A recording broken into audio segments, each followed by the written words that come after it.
I'll be entirely honest, from the outset, I did not think I would feel comfortable using the RhinoShield Crash Guard or the SolidSuit back cover with my OnePlus 6. I'm a habitual phone dropper, so the idea of leaving that gorgeous glass of my phone exposed felt like a dangerous opportunity for the worst case scenario to occur. And yet, after spending about 2 weeks using the OnePlus 6 with just the RhinoShield for protection, I feel quite confident recommending it to any OnePlus 6 owner, especially if you are the type who hates cases because you can't stand any added bulk on your phone. It really lets you show off the OnePlus 6 in all its glory while offering great drop protection.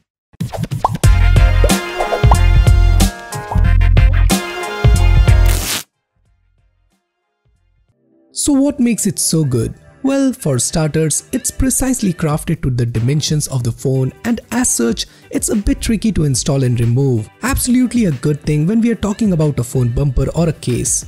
A huge shout out to RhinoShield for sending some amazing SolidSuit back covers and bumper cases for my OnePlus 6 for testing purpose, and by no means this video is sponsored. I will just be sharing my own experience of using these products from RhinoShield. Let's talk about its design. There is a lot to admire despite its minimalist design. On the inside of the bumper as well as in the back covers, there is a hexagonal pattern that contacts the phone itself and greatly improves the ability to disperse the shock of a drop. It's thick and rigid around the top and the bottom of the phone, and especially in the corners, while managing to hug the side edges tight with raised covers for the power, volume and alert slider buttons. The bumper is noticeably thinner than the phone along the sides, which allows the curved edges of the screen to accomplish the spillover effect as if the bumper wasn't there. RhinoShield cases are made from the material called shock spread, which isn't your normal run-to-mill TPU. According to Evolution Labs, their material is slim and tough. This means that their cases are going to be smaller and lighter than the similar cases available in the market. I am one of the people who think these all-glass flagship phones are too slippery, so I really appreciate the matte finish of the cases and CrashGuard and the little extra grip it provides without adding any bulk. Using either the back cover or the CrashGuard feels like an overall improvement on OnePlus 6 initial design of the phone, almost like an optional accessory that should come packaged with a new phone. It frames the nearly bezel-less display nicely, and I have frequently forgotten that there is even a case on it when I am showing it off to friends and family. I have never seriously considered a case as a viable option for a phone, but I have been more than satisfied with the results of using the RhinoShield products. While I am not the type of reviewer to purposefully try and cause a case to fail, the CrashGuard has been called into duty on several occasions, but my phone does not have a single scuff or scratch, as you can see.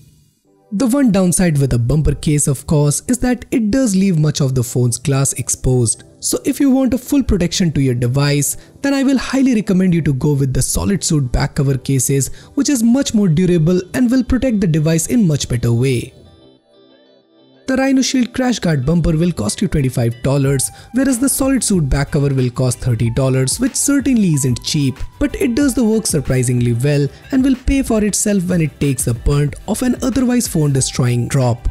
RhinoShield makes some nice looking cases for the various phones that provides above a military level grade of drop protection while not adding tons of bulk.